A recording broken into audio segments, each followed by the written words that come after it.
Hello, welcome back to Silver Thread Sewing. I'm Diane. This is Friday Sews. Hello, welcome back or welcome to my little channel. Today's Friday and I want to thank Jen from Today in Jen's Sewing Room for starting this hashtag so that we could all participate and talk about our sewing with other people who have the same interests that we do. It's a great way to find people if you are looking for new sewing people to watch. It's a great way to find them. I certainly do. So this week I've made a couple things. I'm still working on a couple things and just had a few little odds and ends that I wanted to share with you today, and I hope that's okay. I had mentioned a couple weeks ago that I was going to make a slip. I had a little piece of a bundle of Walmart fabric. I don't know the content of it, but it was a knit. One side of it is more slippery feeling than the other side. One is a little like almost feels like brushed fabric, but I don't think it is, and I don't know what it is. It was 2 yards for $4, and that's why I got it. And I had made several of the little laundry day tee from Love Notions, the little dress versions, and I love that pattern. I've made 3 of the little dresses in just cotton jersey fabric. One of them was kind of thinner than the others, and I felt like it might need a slip or something with it, but I didn't want to go wearing a nylon slip with cotton knit because that defeats the purpose of being cool, in my opinion. So when I made this little slip, as I call it, what I did, I just cut out the sleeveless version of the laundry day tee. I lowered the neckline by about 3 inches from the shoulder down to the other shoulder, just kind of started at nothing and then went to 3 inches below so it wouldn't show around the top. Left the back alone and it's been fine. I serged the neckline, but for some reason I put binding around the armholes. So this is the armholes and then this is the front neckline. And I lowered the hem on it by about 3 inches so it wouldn't hang out from under my dress. And I think it's worked well. It's very comfortable. I'm not going to put a picture of me in this by itself, but I tried my thinner of the 3 dresses that I made on, first of all, without this little slip. And I'll show you kind of how that looked. I'll put a picture or something in somewhere. And then I put the slip on and tried it on again. And I just think it looks better. In my opinion, it doesn't cling anywhere. It doesn't look as messy or, it doesn't, I don't know, it just feels better. It doesn't bother me that it's a little bit thinner because you can't see through it with this behind it. And then this kind of just makes it skim over the body better. You can kind of see there's kind of a sheen to this fabric. It's real slippery feeling. So I don't know for sure what it is. Last time I said I thought it was a live cell maybe, but I don't know what it is. But it is stretchy, mostly. Well, it's stretchy both ways, but not real stretchy up and down. But it is fairly stretchy across. But I'm wearing it under a knit dress, but I think I could wear it under any kind, to be honest. And I just did it, like I said, on the serger and didn't even change my thread to white. I just basically wanted to see if it was going to work. But I did serge around the hem just so none of my side seams would come undone. I also showed you how I managed the thread tails on this. I'll put in a little video somewhere here of my sewing friend had brought me a smaller darning needle. And that works so much better than the larger ones I had. And then I had watched a video by Catherine Sews, and she is just a wealth of information. So I'll insert that here where I talked about how the different methods of dealing with your serger tails if you want to see that. Don't pretend to be good at it or anything, but maybe you'll get the idea of it in case you want to try it. So my sewing friend had brought me this needle. I guess it's a darning needle, has the really large eye and the not so sharp tip. Now, I had some that I had bought a darning needle set. I had ordered them. They too have very large eyes, and one has a curve. I guess they both do a little bit. But they were too big to go through underneath my Serger stitches, basically. So my sewing friend gave me this smaller one. It's a lot shorter. It still has a good-sized eye, but it's much shorter. So I'm going to try this for running my Serger tails back through. So bear with me.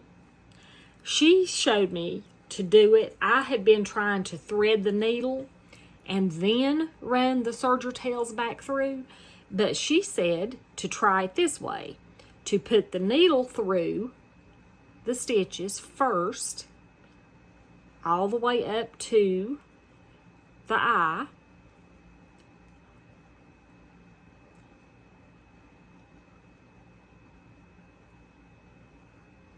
then thread the Serger tail. And I'm going to trim this just a little bit. I don't know how well you're going to be able to see that. But then thread it through. That way, if you have shorter tails, thread tails, it won't be such a problem. And I left those long intentionally to show you this. But then just pull it through, and then you can snip this off, and you're all done. No tail, and it's secure. I hope you can see that. Okay, so the darning needle is the method that I've been using lately. I did see a episode of Catherine Sews, and I love watching her channel. She does a lot of refashions. She's a teacher. She teaches sewing. So she's really, really good, and she knows how to respect the grain line and what rules you can break and which ones you shouldn't break. But she's really fascinating, and she gives you so much information in all her videos. She may, show you something on the machine or the serger, or something about how she would cut a new neckline or deconstruct a garment. So you can watch one episode of her channel and you will get tons of useful information from her videos, because she explains not only how to do things, but why to do things. But one of her episodes, and I'll link to her channel below. I don't know if it'll be the exact video, because I'm not sure I remember which one she showed this, and she's probably shown it in more than one video. But she showed a really great way to finish off the ends of your serger tails. And once you get the hang of it, I've tried it several times and it works great. So the way she does it is really genius. So I'm going to try, even though I'm not set up for videos and I'm not good at it, I'm going to try to give you the gist of it. And that way, if you want to try it, you can. But like I said, I have been using my darning needle that my sewing buddy gave me, and that's worked well. But this is a really great way if you don't want to go through the hassle of having to try to feed those thread tails through the needle eye. So I'm going to push you down here and try to show you as best I can to give you an idea, maybe. Okay, so suppose this were a garment or something I was going to serge. Instead of starting in at this end, I'm going to start about an inch from the end in the opposite direction. I'm going to raise my presser foot, and I'm going to put it underneath just like I would if it were a garment. And I'm going to serge just so that the needles come off the end, just off the end of the fabric. And then just wiggle it around so that it's flattened back out, going the right direction, how most of us would start a seam. Lower my presser foot, and it's going to cut off this end, and then I would finish the same way. I'm going to cut this so I'll have an end. I'm going to go just so that my needles are past the end, and then I'm going to wiggle it back around so it's right back under, just like it was, and then I can just sew off and and cut my thread tails. And as you can see, I hope you can see, this end has no tail and it's finished, and this one the same. And then my cut was right here, but it's already secured with the other serger. So I have made, I'm working on the next pair of pants. I have them already cut out, and the sides kind of brought in about 1/2 inch on each side, and I've hopefully kept the grain line straight and all that. So hopefully by next week I will have that ready to show you. But I had a vision this week that I wanted to make a dress, and I had this piece of linen, and it's just so beautiful. It's just a muslin color in the background, kind of the unbleached color, and it has these beautiful roses and greens and reds and burgundies and a little bit of pink. So I had about 2.5 yards of this fabric and really, really wanted to make a dress. I made version B, and that called for about 3 1/8 yard, and I had about 2 3/4 yards of this fabric. But I made McCalls 7948, and I made version B. But let me tell you, this dress was just about worn out before I ever even got it finished. I cut the bodice out, and I just wanted the short sleeves with no ruffle because this is a little more heavy fabric. But I decided that I wanted to use every little bit of the fabric, and this pattern has the skirt piece. You cut the back and front are exactly the same, and you add a dart on each side of the front and on each side of the back. Well, I decided that I was going to just cut 2 rectangles the width of the fabric and gather it and put a gathered skirt to this bodice. I had made it in the past, and I knew the bodice fit me okay. The only alterations I've had to make to it is I took about 1/2 inch off of each shoulder seam on the bodice, and then 1/2 inch off the sleeve head on the sleeves to bring that in just a little bit so it sits closer to the tip of my shoulders. And that's the only alteration I made. I cut out a size 14. So when I sewed, I gathered this fabric in, and it gathered beautifully, and it was very, very full. And I got my gather so neat, and I really took my time with that. But when I put the dress on, it was very heavy. It just kind of pulled down, and I looked like a barrel. It just, all those gathers around the waist, it was just not attractive. It just looked bad. And I'll put in a picture of me in that also. So I thought, okay, that's not going to work. So I took it apart. I started out by taking just the sides. I took out the seams down the side of the skirt and about halfway around the waist on each side to let out some of those gathers. And I was still going to leave it gathered and just take out 3 or 4 inches on each side of the skirt.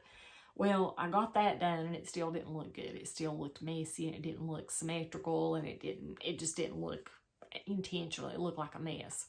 So I took that apart. This time I went ahead and took the side seams out of the bodice as well. And I wound up just grading in about 1.5 inches from just under the underarm. I started at the regular seam allowance and drew a line and just kind of gradually graded that in. So at the waist, it brought it in quite a bit, which looked better. So after I decided that leaving part of the gathers in and cutting out some of the fabric was not going to look right, I scratched that idea. And I took the skirt completely off, took all the seams, hem, and everything out. And I had the bright idea that I was going to do fork pleats. So I found the center of the skirt back and front and measured out about 3 inches from the center on each side and took a fork and started making these little fork pleats. And I did that all the way to probably 2 inches from the side seam. And it was still too big for the bodice, and it didn't look right. I was just afraid to do it. I basted them down and pinned it to the top, and it just didn't look right still. So finally, in the end, I took the basting out, pressed everything out, cut the skirt out just by the pattern, put the darts in as recommended, and sewed everything back together. And that was with the smaller seam, waist seam at the bottom, the smaller waist size at the bottom of the bodice. And I'm very happy with it. I'm very happy with it. It's still a loose fit, and I had to leave it loose enough because it just has the keyhole opening at the back. And so I had to leave it loose enough to, get it off and on okay without ripping it or tearing my head off or anything. But it did bring it in, and it looks a whole lot more fitted and a lot more intentional, I think. The only thing I did that the pattern, I don't think the pattern called for it to be done. I used the facings, and I just stitched them down on the inside, or I pressed them down first, and then I went back and top stitched. I pinned around everything and top stitched it. And I don't even think it hardly shows, but I'm much happier with it that way because I don't have to worry about the facings popping out. So I'm real happy with the dress, and I will wear it, and it fits very well, and it looks pretty much just like the pattern. If I do say so myself, I think it worked out very well. I have been practicing with my rotary cutter, cutting out clothes. When I made the laundry day tees a couple weeks ago, I started trying to do it with scissors, but it kept moving the knit fabric around a lot, and I thought, okay, I'm going to try this. So I put all my little rocks out on my paper pattern and used my rotary cutter, and I cut out the white flowered dress that I'll be showing you in these pictures, as well as the purple one. I cut those out with my rotary cutter, and that's the first time I've ever done that. But I am pleased with it. I was scared to death that, that I would make a mistake. So I'm all over the place today. I've been at the sewing machine. I've been outside a little bit. I've been upstairs, and now I'm standing here at my ironing board. I've moved my sewing room around a little bit since my last sewing room tour that's been several months ago. Not everything was moved, but I have moved my cutting table, and I've moved my industrial sewing machine, and my thread racks are moved. So I really like the way that I have it set up now.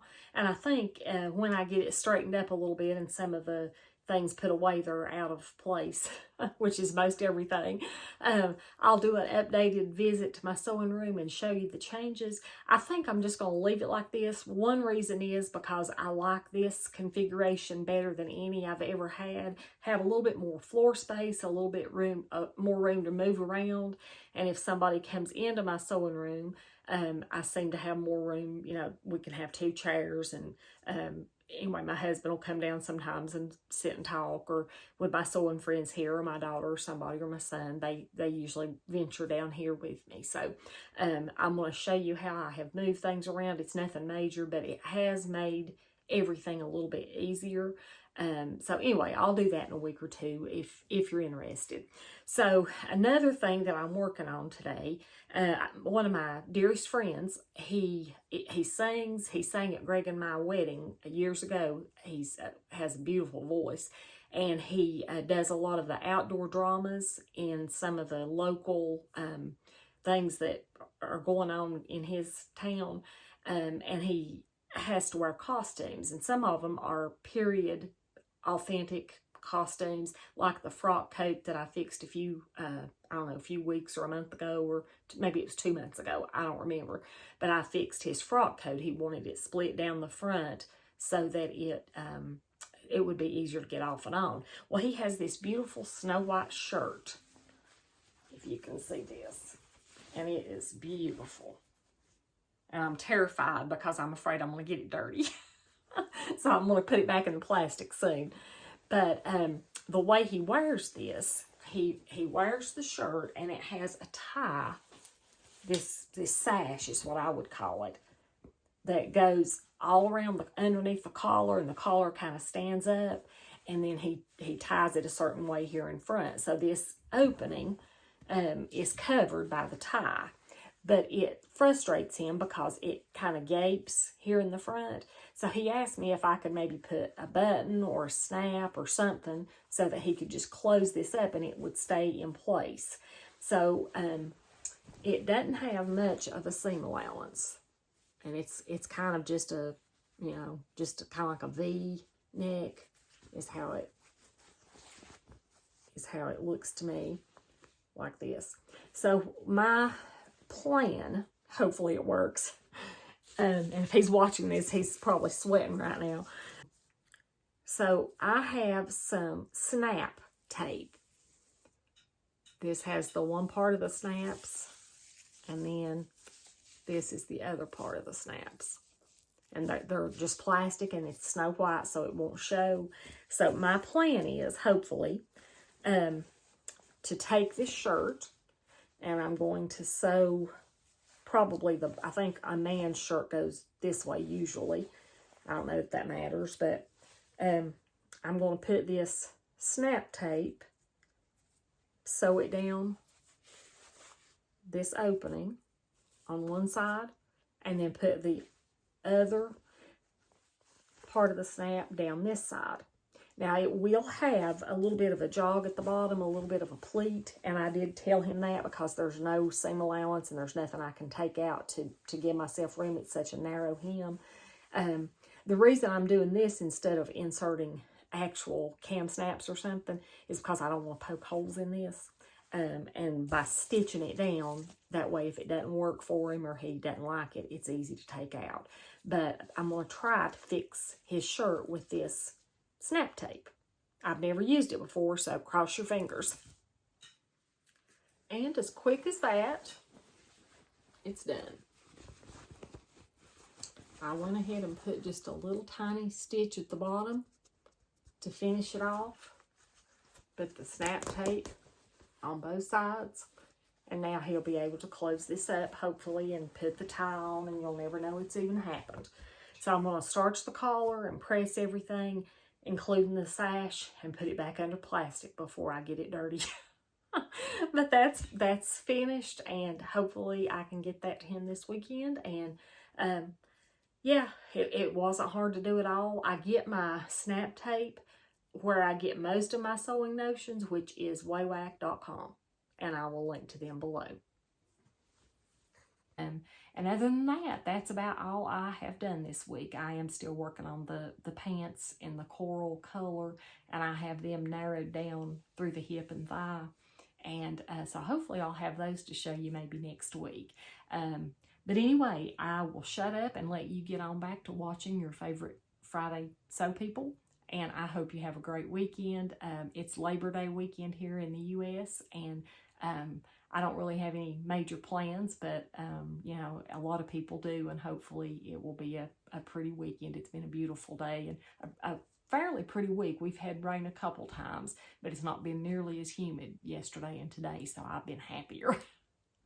But just keep on sewing. Don't give up, and I will see you again soon. Bye.